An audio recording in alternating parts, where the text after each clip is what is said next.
সুবহানাল্লাহ আলহামদুলিল্লাহ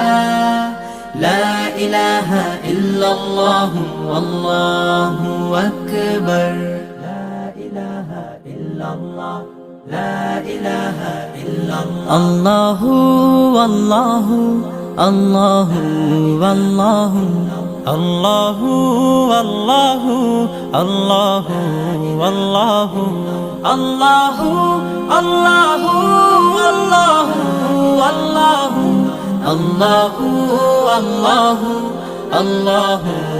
আল্লাহু আল্লাহু আল্লাহু আল্লাহু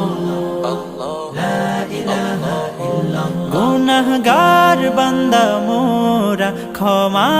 করে দাও গুনাহগার বান্দা মোরা ক্ষমা করে